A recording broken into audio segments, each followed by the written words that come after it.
Estás escuchando Cómo vivir con calma mental, el podcast de mindfulness, meditación y coaching presentado por Alba Ferreté de themindfulroom.com y calmamental.com. Un podcast destinado a ayudarte a reducir el ruido de tu mente, conectar con tu paz interior y a vivir sin estrés. Respira hondo, conecta con tu presente y deja que la atención plena fluya por tu interior.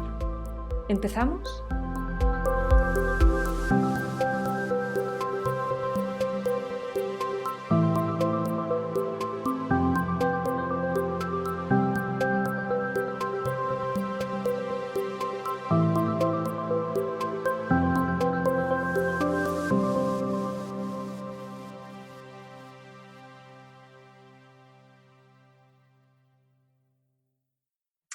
Bienvenido, bienvenida a un nuevo episodio de Cómo vivir con calma mental. Esta semana, en nuestro ciclo de entrevistas, tengo la gran suerte de contar con una invitada a la que sigo desde hace ya un tiempo y que hace un trabajo que me parece increíblemente interesante. Ella es Mireia Nieto, genealogista, escritora, fundadora de Tataranietos y se dedica a construir árboles familiares para hacer algo que me parece maravilloso, como es integrar y dar espacio al pasado familiar para que te des cuenta de cuál ha sido su influencia, tanto positiva como negativa, en tu vida. Buenos días, Mireia, y mil gracias por estar aquí. Hola, muchas gracias por contar conmigo. Un placer. Lo que hago. Claro, cuéntanos tú misma un poco, para que no sepan nada de lo que es la genealogía, qué es exactamente lo que haces, de qué va esto de este mundo, la genealogía, y cómo puede beneficiar. Pues la genealogía, mucha gente piensa que es algo que no tiene utilidad práctica, ¿no? Piensa que esto de investigar la historia familiar es cosa de gente que tiene dinero y que busca sus raíces para encontrar a gente poderosa, nobles, escudos. Y mucha gente tiene asociado, y con razón, porque durante muchos años en España eso es lo que ha sido la genealogía, y yo le he querido dar un aire fresco porque me parecía que la historia familiar, el árbol genealógico, para mí había sido una fuente increíble de autoconocimiento y que lo tenía que explicar y gritar muy fuerte a los demás para que se enteraran. Escuchad que conocer vuestro pasado familiar es increíblemente poderoso y transformador. Entonces empecé con un blog. Tataranietos, antes que un negocio, fue un blog. Hacía la expectativa de ver si había gente interesada.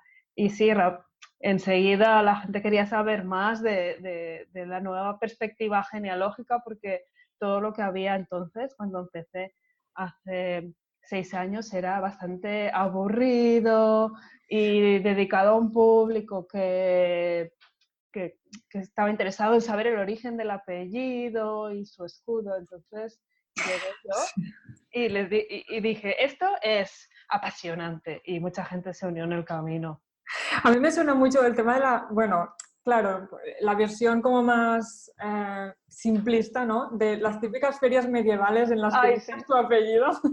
Sí, sí, que bueno, ya os voy a hacer un favor y voy a deciros que jamás compréis un escudo de apellido porque es un timo. Los apellidos no tienen escudo asociado, son los linajes. Y entonces, pues, te venden el escudo de apellido del apellido Nieto y es de una familia que se apellidaba Nieto, pero no de todos los nietos que han habido en la historia. No compréis escudos de apellidos porque estáis tirando el dinero. Es muy curioso, es muy peculiar, la verdad. Y oye, Mireia, ¿cómo llegó la genealogía a tu vida? Pues un verano en el que una amiga tenía una hija que se estaba poniendo enferma un día de la semana y claro, no le encontraba explicación. No sé si se ponía los miércoles o los jueves. Y ¿El claro, mismo estaba... día todas las semanas? Sí, sí. Y ya cuando ha pasado, claro, esto fue hace 8 años. Entonces ya no sé si era, creo que era una otitis. Y claro, al final pues iba al médico diciendo, pues que se me pone enferma un día de la semana. Y ese profesional de la salud le dijo, ¿y no habrá pasado algo importante en tu familia este día como para que ella somatice algo? Y le dijo, busca en tu árbol genealógico. Y ella pues se puso pues, a hacer unas investigaciones, pues las que la gente hace, no preguntar y a preguntarse a sí misma, a ver, bueno, fechas, y se dio cuenta de que justo ese día era el que había fallecido su hermano en un accidente Ostras. de moto. Y que, bueno, cosas que sí que eres consciente, pero no le das la importancia, tanto esta hija como otro hijo mayor que tenía, que habían nacido con un día de diferencia, habían nacido justo el día del accidente de moto. Ostras, qué Claro, esto fuerte. no es una historia de una amiga, de una amiga, de una amiga, no, no, es la historia de mi amiga, que te la cuenta y te dice, mira, y me han dicho que lea este libro, que es El síndrome del yacente, de Salomon Selam, y claro, pues cuando acabo ya de leerlo, me lo leí yo, pero vamos, en un día, y luego se lo leyó mi pareja, que él sí que había estado haciendo el árbol genealógico de nuestra familia cuando había nacido nuestra primera hija, y que con la segunda pues la había retomado un poco, pero yo ni me había enterado porque yo estaba con mis cosas de crianza. Y así Ostras, pues qué empezó, fuerte. pero muy, muy de decir, ostras, pero esto es tan importante, de verdad es tan importante, podemos estar enredados mentalmente en asuntos del pasado de nuestra familia. Oye, pero también el profesional de la salud que le propuso esto me parece como muy bien, ¿no? O sea, que no todo el mundo hoy en día puede No. llegar a relacionar esto, o sea, que muy bien. Pero cada vez más se están dando cuenta los sanitarios que hay que buscar en las relaciones familiares y en acontecimientos traumáticos o dolorosos, como duelos que se han quedado bloqueados, para entender algunos malestares. Lo digo porque muchas personas me han pedido a mí que les ayude a investigar el árbol genealógico o les enseñe a hacerlo por su cuenta, por eso mismo, porque en el hospital, en el ambulatorio o otro profesional fuera del ámbito de la seguridad social les ha pedido precisamente que investiguen su historia familiar.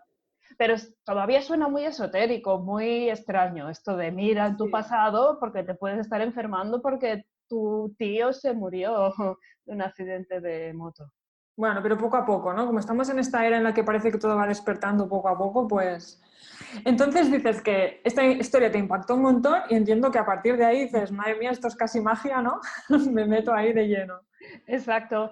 Claro, mi pareja había empezado y había hecho un esquema de árbol genealógico casi sin preguntar y a partir de ahí es como, pues hay que preguntar, hay que conseguir entrevistas con todos los familiares, hay que saber cómo conseguir documentos y entonces yo me formé en todo lo que, todo lo que pude, leí más libros sobre transgeneracional, que es este concepto que explica la relación que nos une a los vivos con aquellas personas que no están entre nosotros, que han fallecido, pero que todavía tienen una influencia en nosotros.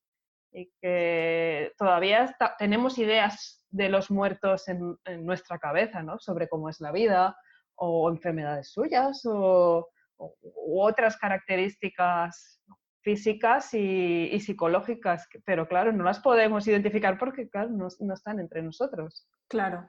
Y esto a mí me parece alucinante porque la pregunta que a mí me viene es, ¿esta información cómo se transmite? Entiendo que es una información a nivel energético o se queda más a nivel celular también. ¿Cómo se transmite esta información? Hay dos vías. Una que es la genética y en nuestro ADN y en el ADN profundo y en el epigenoma se quedan impregnados pues diferentes informaciones sobre la supervivencia bueno, no de ideas, sino de reacciones que han tenido nuestros familiares o parientes, porque bueno, aquí depende, porque a veces tu madre no es la persona que te ha dado su genética, puede ser Claro, claro. otra persona, un donante u otra madre biológica que tienes. Entonces, en el ADN se guardan esas reacciones. Y esto hay una rama de la genética que se llama epigenética que demuestra con experimentos que un trauma se puede heredar. Vale, o sea que no estamos hablando solo del color de los ojos o si eres más moreno o no, o sea, la cosa va más allá. Sí, lo que pasa es que esta es una vía. El experimento que yo suelo comentar, porque es muy, muy clarividente sobre esto del transgeneracional, es aquel en que cogen a un ratón y le dan descargas eléctricas asociadas al olor de la vainilla. Entonces llega un momento que, como al perro de Pavlov, pues le huele la vainilla y se echa a temblar, ya no hace falta las descargas eléctricas. Este ratón tiene descendencia biológica y su hijo, que nunca ha recibido una descarga eléctrica, cuando huele a vainilla se echa a temblar. Pero es Ostras. más, sí, claro. Cogen a un ratón y lo dan en adopción y lo cría otra familia. Ya no puedes decir, es que claro, el ratón le ha enseñado que hay que tener miedo a la vainilla. No, nadie le ha enseñado eso y también tiembla. Madre Pero mía. aquí viene el rizar el rizo, que es extraer esperma de ese ratón, hacer una inseminación, que nazca una criatura y que esa criatura también reaccione igual. Madre mía. O sea, si Y que pasa los esto con los descendientes ratones, claro, es Sí, y que... los descendientes de los ratones de esta primera generación, pues también están igual. Es decir, los nietos de crianza o biológicos de este primer ratón traumatizado, pues también reaccionan igual. La buena noticia es que hay otros experimentos de epigenética que dicen que es reversible, porque no, dijésemos que no afecta al genoma, a estos traumas, sino en la capa más externa que es el epigenoma, y que por lo tanto es como un interruptor, que tú lo enciendes y lo apagas, y que si no se dan las mismas circunstancias que en el trauma, pues entonces no se va a encender ese sistema de alerta o de reacción. Y en caso de que sí que se activen circunstancias parecidas y que digas, vale, o sea, de manera totalmente inconsciente como que ejecutas ese trauma, ¿vale? O no te viene esa reacción. Sí. ¿Cuál es el nivel de responsabilidad, ¿no? Porque veo que hay como muchas técnicas que ponen el foco en, no, es culpa de mi padre, que no sé qué, ¿no? Es culpa de ese pobre ratón. Es que no Claro, tienen, la mayoría de veces, la persona que ha sufrido un trauma, la persona que ha bloqueado un duelo o que está escondiendo un secreto que también pueda tener consecuencias, es que lo hace bueno, sigue el curso de sus hormonas que le llevan a reaccionar de esa manera, o se está protegiendo. Es una estrategia de supervivencia bloquear un duelo, porque es que es imposible que en ese momento esa persona a lo mejor pueda saber cómo gestionar la muerte de su marido que ha visto morir en ese momento de una forma horrorosa. Entonces, pues bueno, si bloquea el duelo lo hace porque tiene que cuidar a 3 hijos y tirar para adelante y buscar trabajo y etc. O si esconde un secreto, como puede ser que ha sido violada por un hombre, o la identidad del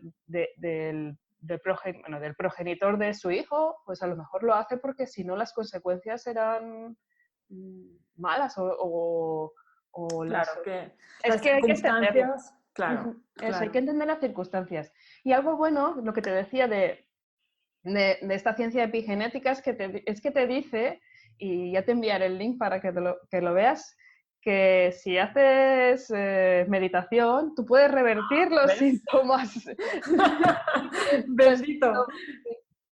Había un experimento en el que medían el ADN, bueno, hacían un estudio de ADN de unos participantes antes y después de meditar, no sé si 10, 15 días, ahora no recuerdo muy bien, ya lo mirarás cuando te envíe el link.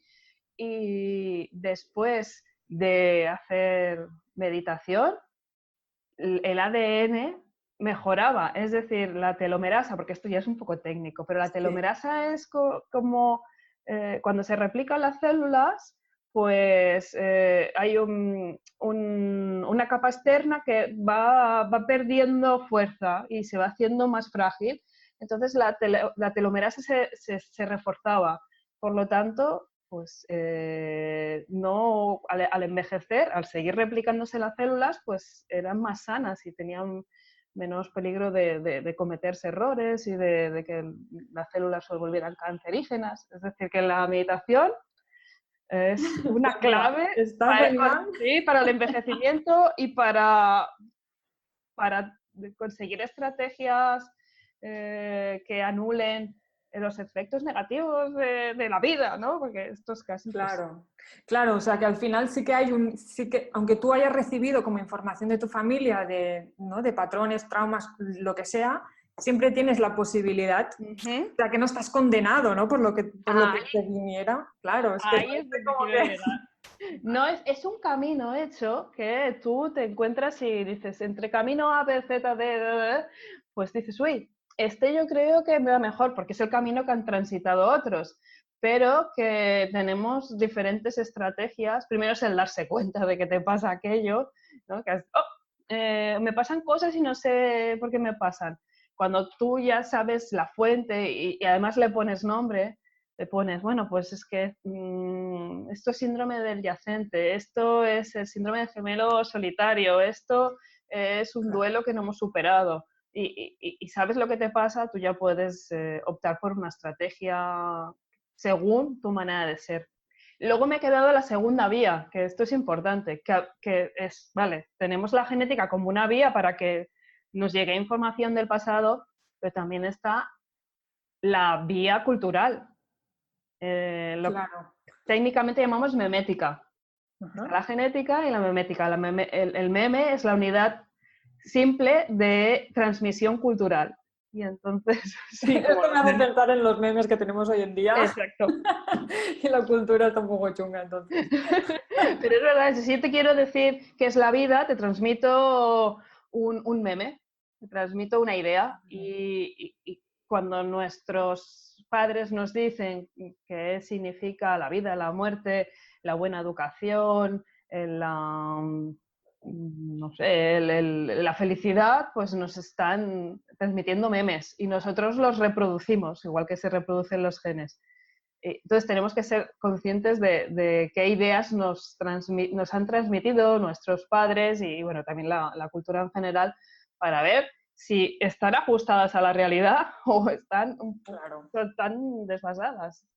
Claro, es que por lo que dices, yo por ejemplo una cosa que resalto mucho es lo de poner mucha atención, o sea, tienes que estar como muy atento, ¿no? Oreja dentro, oreja afuera, que decimos en mindfulness vale, todo lo que viene de fuera, cómo está resonando en mí, ¿no? Si realmente es mi verdad o no, porque a veces como que te haces tuyas cosas que no son tuyas o que no tienen nada que ver contigo, pero como la mayoría lo hacen, dices, bueno, pues me sumo al carro, ¿no? Y veo que al final un poco hablamos de lo mismo, de, ostras, ¿con qué vibras tú? ¿Cuál es tu historia, no? Sí. Más allá de lo que digan los demás, ¿no?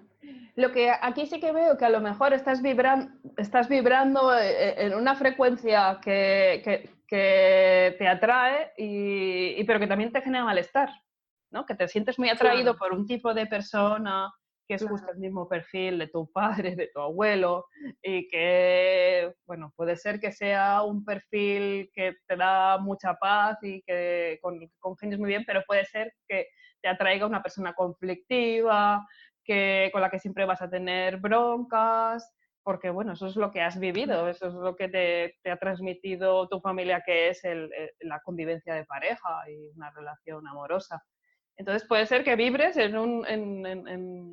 vibres para sentirte mal, pero te sientes atraído por lo familiar, por lo que habla este idioma que has aprendido, este mundo memético tuyo, que claro, como si te dicen que la vida es esto, esto y esto, pues es más difícil que te vayas a buscar una cosa contraria o exótica.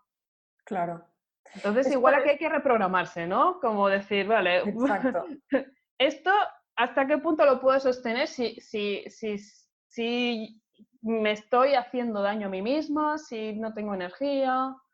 Pues parémonos y Exacto. vamos a buscar ¿Qué está pasando aquí, no? ¿Qué está pasando? Sí.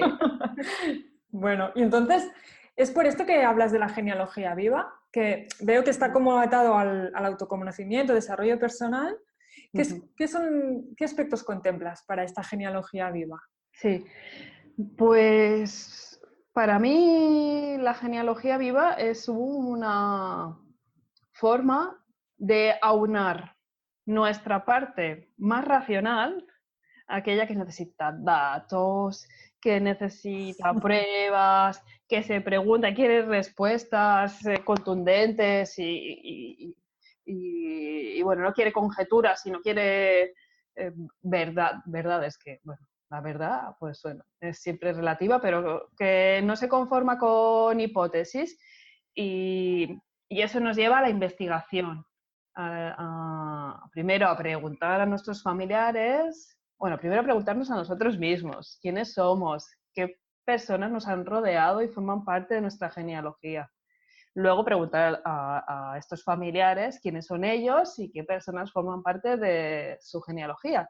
Y luego ya ir a buscar pruebas, a buscar documentos, a buscar otros testimonios que pueden ser otras personas que no conocemos, pero que son familiares de nuestros familiares o parientes de nuestros familiares.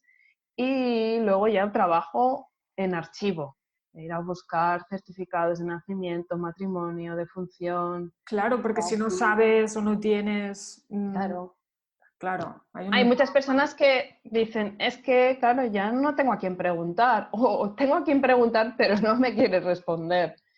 Pues entonces vamos a ir a buscar respuestas a archivos. Sí que es verdad que hay personas que necesitan saber una parte de sus orígenes biológicos que no queda reflejado en documentación. Puede ser las personas adoptadas. Ahora ya todo es más transparente, pero igualmente hay irregularidades en el tema de la adopción. Y todas las personas que han nacido gracias a donación de gametos y la Claro. reproducción asistida. Entonces aquí queda una vía que son hacer test de ADN y que ahora no son tan caros.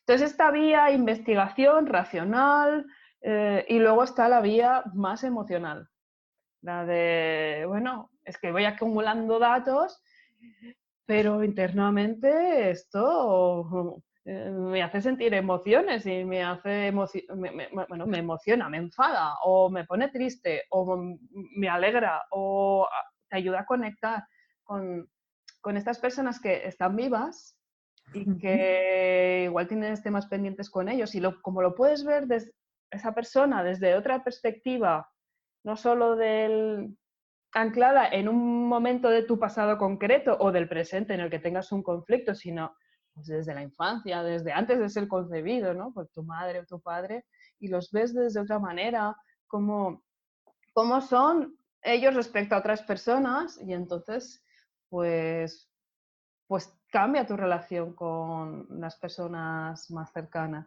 Y con aquellas que no has tenido un vínculo, porque ni los has conocido, ni siquiera a lo mejor te han hablado de ellos, empiezas a sentir que tienen algo que ver contigo y que si esas personas no hubieran existido, hubieran pensado, hubieran tomado otras decisiones, hoy no estarías aquí. Claro.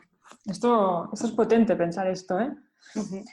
Y me estaba preguntando yo ahora, claro, tú como en la parte racional, tú puedes coger un mogollón de datos, pero hay cosas del día a día que no están escritas en ningún sitio, ¿no? Los traumas, claro, esto donde lo escribes, ¿no? Me estaba acordando lo que contabas al principio de esta hija de esta amiga tuya que el mismo día de la semana se ponía enferma.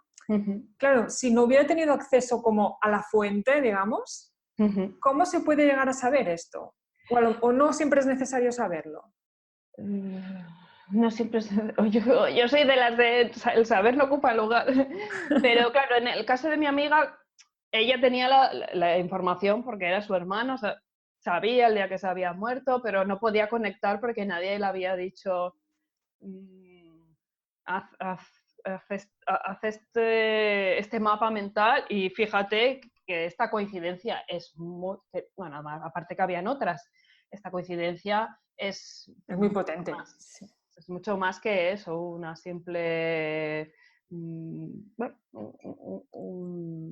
eso, una cosa que pasa y ya está. sí que hay muchos acontecimientos de nuestra historia familiar que no llegaremos a conocer nunca, porque sobre todo los referentes a secretos Claro. se los han llevado a la tumba y por la vía de la investigación clásica, bueno, puede ser que alguien explique algo que otro pues le contó bueno, o te lance alguna hipótesis, ¿no?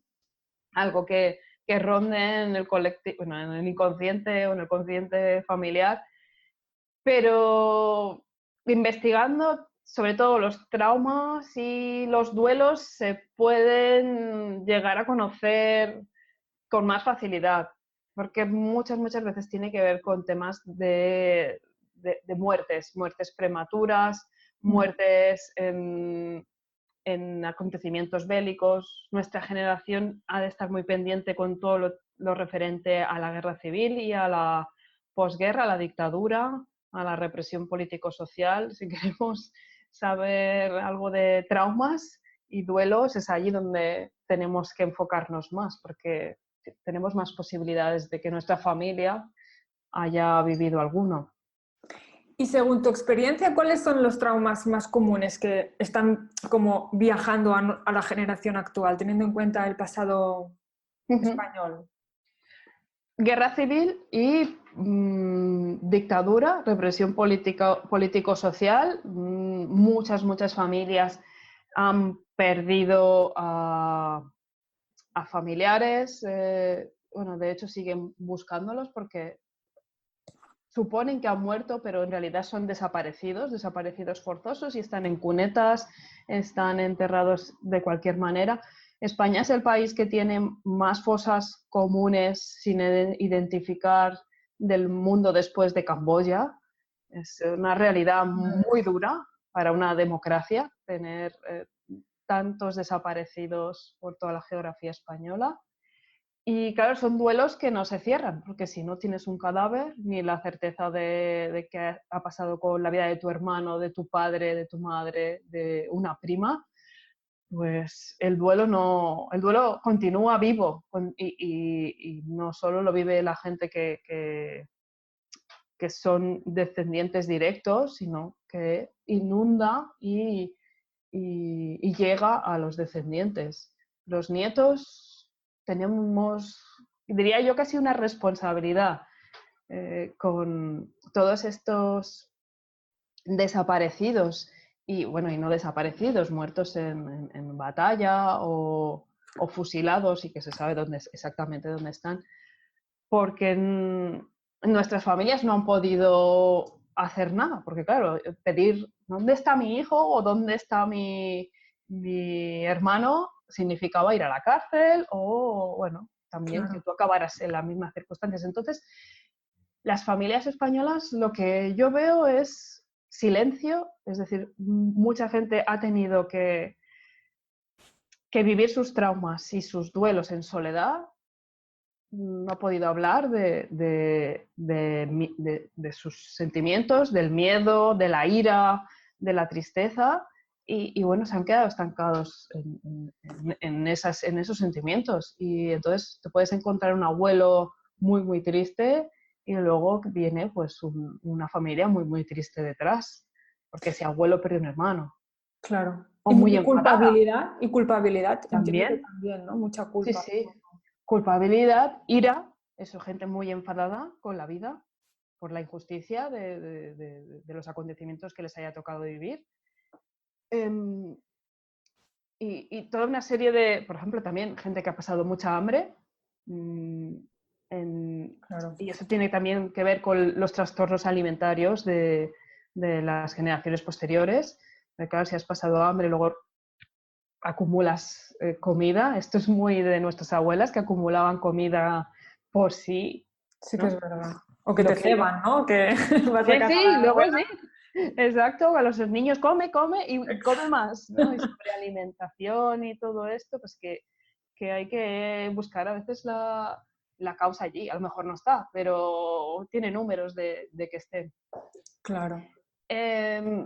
Otros duelos igual no tienen nada que ver con la realidad política, sino que pues, simplemente perder a un hijo muy pequeño por una enfermedad o a un marido por un accidente laboral y que, bueno, que deje que esa pérdida sea desautorizada, ¿no? Porque a veces a lo mejor con niños muy pequeños, pero como había tanta mortandad, pues bueno, pues ya tendrás otro, pues Claro. sí, que la vida sigue y tú tenías que, pues como decía antes, ¿no? Seguir cuidando a tus hijos y buscando el pan.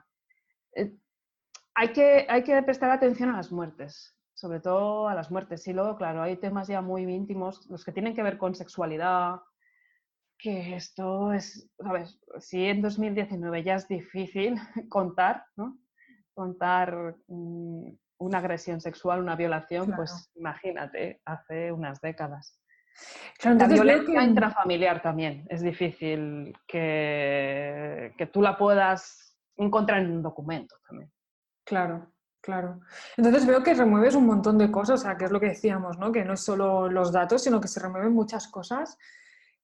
¿Lo complementas con alguna terapia psicológica o alguna cosa, lo que tú haces? ¿Cómo acompañas a la gente? Sí, yo no soy terapeuta ni psicóloga, pero sí acompaño a la gente en estos descubrimientos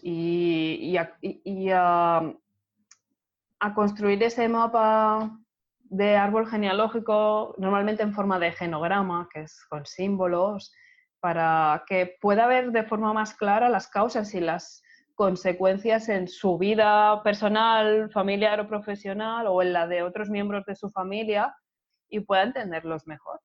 Porque si tú al final dices, bueno, yo llevo el nombre de mi abuela y bueno, no le das más importancia, te llamas Carmen como tu abuela. Bueno, pero es que eso tiene un montón de significado extra y que es importante que tú analices. ¿Por qué te han decidido ponerte a ti el nombre de tu abuela y Claro, no a otra de tus hermanas? No, justo a ti y qué significa y quién era Carmen y cómo era y por qué era necesario tener una copia, ¿no? A lo mejor para cuando claro. falleciera. O si ha fallecido, pues bueno, si ya lo tienes más claro, pues no está, necesitamos otra Carmen.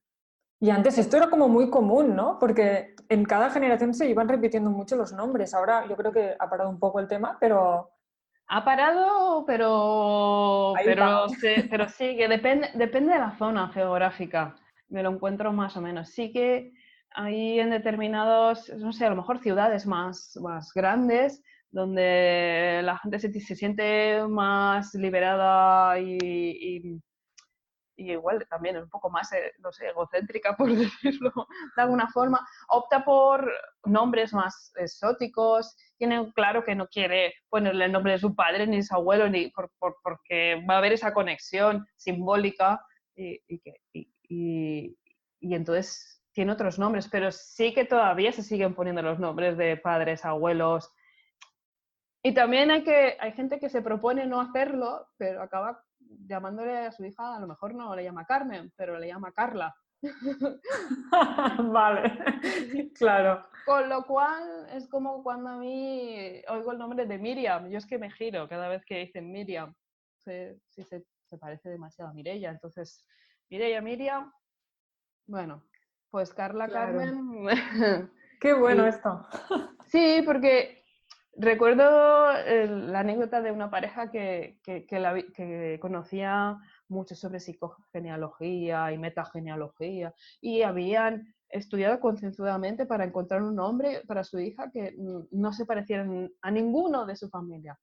Bueno, buscar un nombre en otro idioma. Cuando a cabo de un tiempo lo tradujeron, les dio por ahí y dijeron, me cago, si significa lo mismo. Ostras. Significa lo mismo que el nombre de tal. Y bueno, al final lo volvieron a cambiar, ¿eh? Porque claro, para ellos era muy importante. Es decir, que al final, a lo mejor sin querer, Es como pues el inconsciente, ¿no? Que te lleva. sí. Ah, hace unos días estaba trabajando con una tataranieta que se llama Olga y su madre se llama Gloria. Y dices, no tiene nada que ver un nombre con otro. Pero Bueno, en Gloria está el nombre de Olga. O sea, coges los... ¿verdad? Sí, sí, sí. Bueno, Qué y bueno. había más para analizar en ese caso. Es decir, que sí, que acompaño a la gente pero claro, no espero que la gente haga terapia conmigo, pero sí que tome mucha conciencia de historias y de conexiones que se le escapan por la razón de que les son demasiado familiares y Claro. claro, pues es incapaz de ver, como decían, aquello de el pez no puede, no sabe que nada en el agua, pues eso, tú no sabes lo Exacto. que te pasa porque te es tan cotidiano que tiene que venir alguien externo y decir, ¿te has fijado en esto? ¡Ostras! Claro. Tienes razón. Y de todas las, hasta el día de hoy, de todos los casos que has llevado, ¿cuál es para ti el que hayas visto que ha sido como más, madre mía, como más impactante? ¿Hay alguno que recuerdes especialmente? Pues de mis primeros trabajos importantes que hice en Tataranietos fue acompañar a una mujer que me pidió que investigara por ella su historia familiar y con ella estuve pues, año y medio haciendo investigación y consiguiendo documentación y llegamos bastante lejos. Claro, no tenemos que llegar hasta el siglo XVI ni XV con nuestro árbol, ¿no? Para entender cosas de nuestra personalidad y de nuestra manera de funcionar. O sea, con que lleguemos a tataranietos, a tataranietos, hasta tatarabuelos, porque somos tataranietos, es suficiente.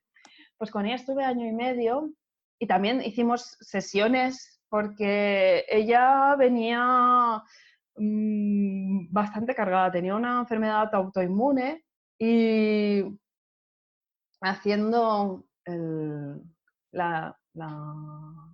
las búsquedas encontramos que ella estaba relacionada con muchas pérdidas seguidas de hermanos de su abuela y también de su bisabuela. Su fecha de nacimiento coincidía con muchas muertes cercanas a su abuela y su bisabuela. Es como si ese día se hubiera quedado marcado en el inconsciente familiar, que es lo que Anna-Anselin Schutzenberger llama el síndrome de aniversario. Ese día, un día en concreto, pasa un hecho terrible y difícil de procesar y entonces años después ese día se convierte en un día en el que pasan cosas y que la gente está más activa o está nerviosa y vuelven a suceder pues otras muertes y a veces también he visto que algunas muertes se pueden convertir en bodas, ¿no? Como ese tránsito de la muerte que se convierte en vida o en nuevos nacimientos, eso también pasa. Y gracias a ese trabajo, ella que ella estaba llena de ira, estaba muy enfadada por su enfermedad y por cómo habían escondido sus familiares todas esas historias, todas esas muertes. Nadie le había comentado nada, nadie habían silenciado esas muertes porque seguramente eran impactantes y traumáticas. Y me acuerdo que las sesiones eran mucho de soltar el enfado y en algún momento ella pensaba que igual esta investigación le estaba poniendo demasiada tensión porque se sentía enfadada, pero llegó algún punto en el que quiso parar, decir, bueno, ya hemos acabado, pero encontró energías para seguir, para acabarla y darle un buen final. Y luego, la verdad es que he vuelto a tener contacto con ella y ya está serena, volvió a quedarse embarazada, la enfermedad está estable y fue uno de los acompañamientos más completos de investigación y sesiones que he tenido nunca y como fue uno de los primeros casos que seguí, es el que más me ha alegrado de poder ayudar. Es muy bonito, ¿eh? Porque, claro, entiendo también que la enfermedad también va atada a todo esto, ¿no? De alguna manera, ahí también está la información, ¿no? Sí, la genética, es decir, Claro. pues no se sabe cómo un gen muta, hay una reacción epigenética. Claro, la mutación es una cosa y el cambio epigenético es otro. La mutación no es reversible hoy por hoy, luego ya veremos con las técnicas Sí, CRISPR ya veremos. de laboratorio, igual las mutaciones las podemos salvar, pero hoy por hoy no. Y luego hay, pues eso, cambios epigenéticos que son reversibles. Y claro, allí nos llegan las enfermedades. Por eso también la genealogía es importante en el ámbito médico. Claro. Y saber, pues, si tienes una enfermedad que se heredar, bueno, la has heredado, pues por dónde viene. Y incluso, pues, ver en qué momento empieza esa, esa, ese problema médico. Con las causas de defunción se puede ver a veces. Ujú. Claro, entonces, ¿tú para ti qué es la familia? Venga, va. Claro. La pregunta del millón. Esa yo intenté que me la respondieran tataranietos hace un tiempo y era muy curioso ver cómo la gente decía, la familia es la mejor de las bendiciones, la familia es amor, la familia es... Bueno, alguien decía todo lo contrario, la familia es un montón de problemas. Y yo pensaba, mira, las dos cosas es la familia. Es amor y son conflictos. Pero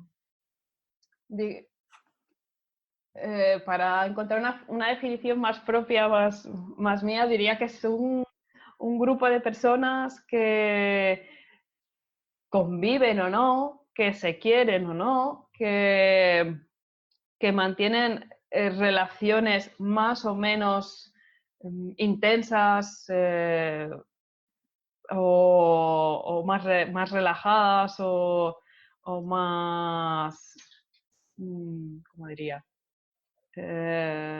Bueno, sí, intensas o no, y que, y que es una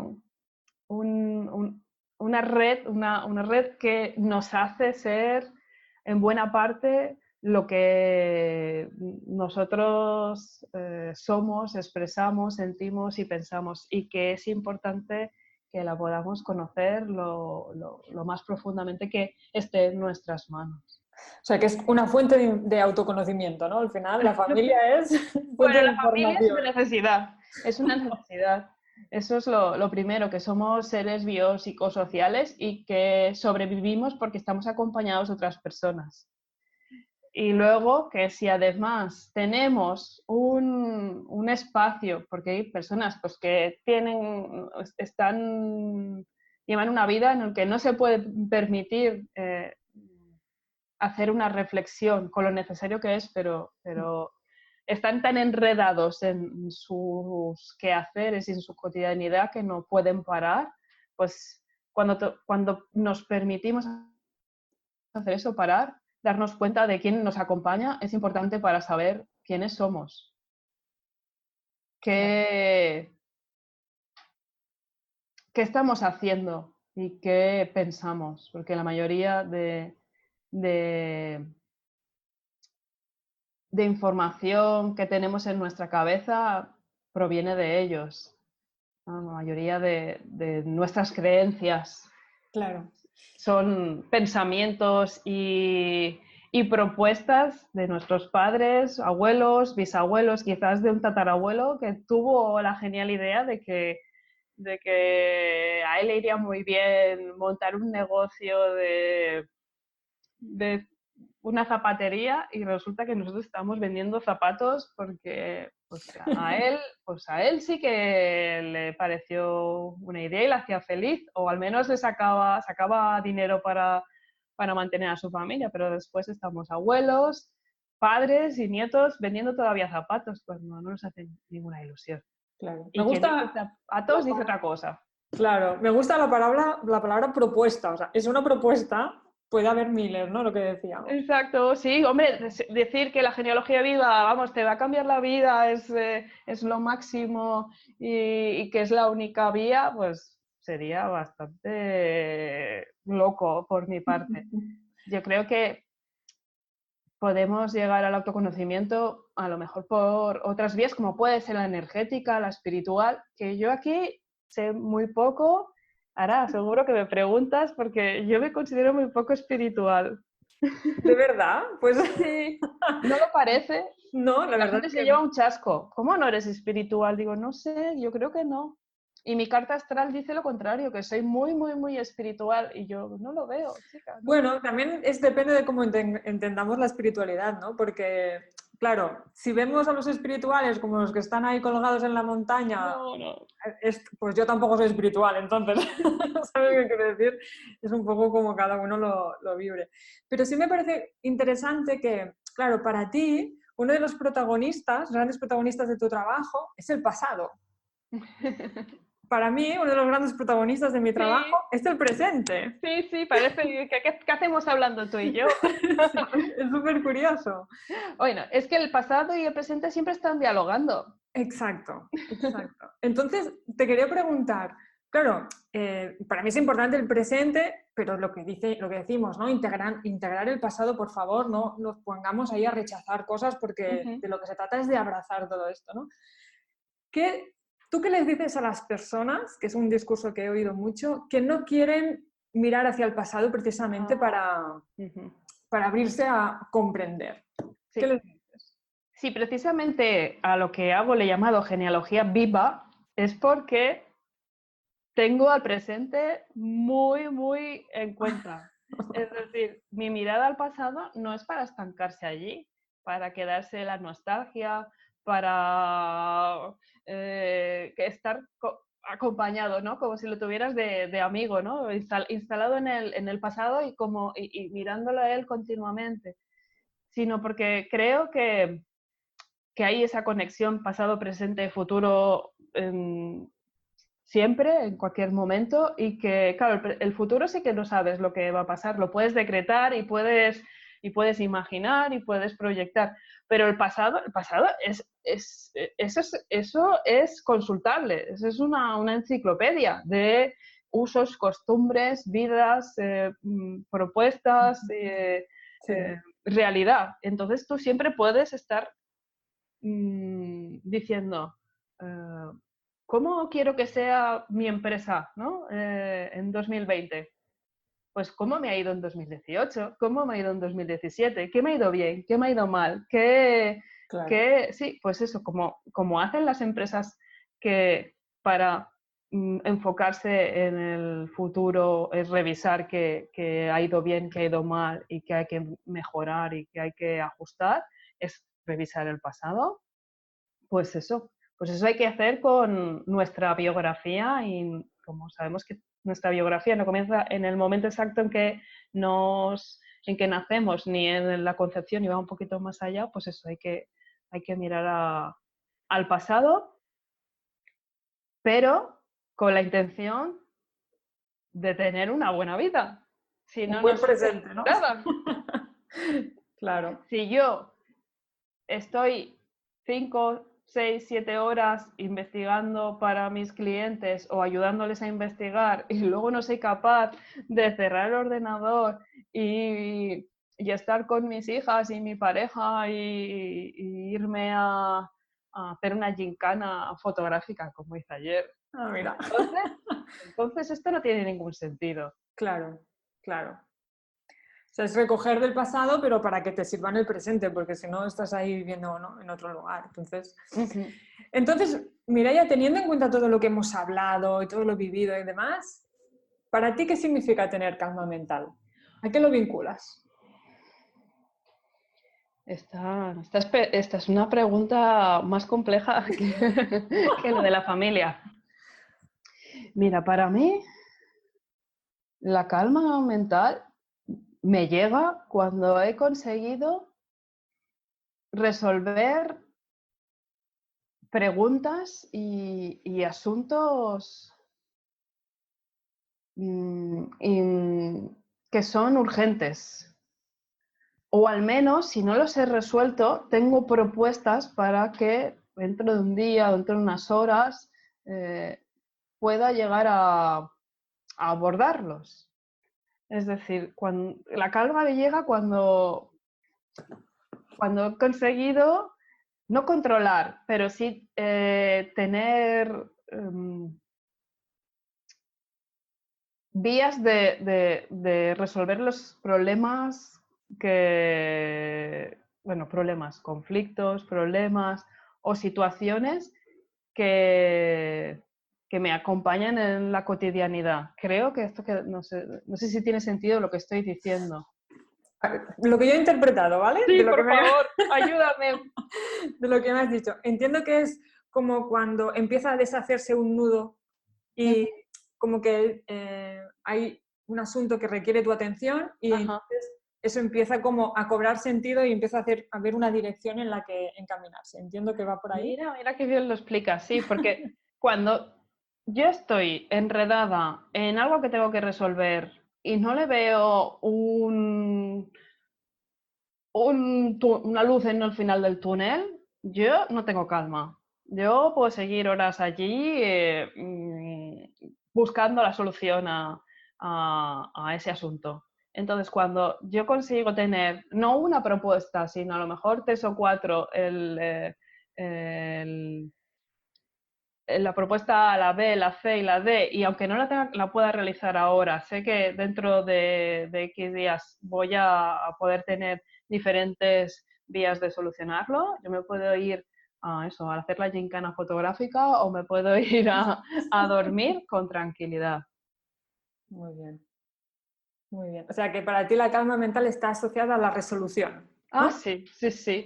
Fíjate la de vueltas que he tenido que dar para a sentir que tengo posibilidad de solucionar los pequeños y los grandes conflictos de mi vida. Que está en mi mano intentar solucionarlo. Me gusta tener, y eso me da mucha tranquilidad, tener es que ahora no me sale, ¿no? Tener la vía A, la vía C, la vía B. ¿No? Al final, opciones, exacto, tener opciones. Y esto es que además encaja mucho con el tema de lo que hablamos del árbol, ¿no? Que aunque tu árbol a lo mejor no sea como es, tú tienes opciones, ¿no? Y está muy bien. El plan A, eso no me salía la palabra. El plan A, el plan B, el plan C, el plan D. Claro, muy bien. Muy bien, Mireia, pues ya para ir terminando, si alguien quiere saber algo más sobre su árbol, sobre este mundo de la genealogía viva, ¿dónde puede encontrarte y qué es lo que ofreces? Pues sí, os ha gustado lo que os he explicado sobre la genealogía viva, decir que solo es la punta del iceberg y que podéis saber mucho más sobre genealogía, familia, y vas a tener que venirte un día a hablar de mindfulness. Claro que sí, encantadísima. Sí. Y otras vías que complementarias a la historia familiar. Me podéis encontrar en tataranietos.co y en redes sociales como Facebook e Instagram por el nombre de Tataranietos. Estoy fácil de ubicar. Muy bien, pues muchas gracias por todo, Mireia. Ha sido un placer contar contigo hoy. Y nada, nos vamos viendo, estamos en contacto. ¿Sí? Sí.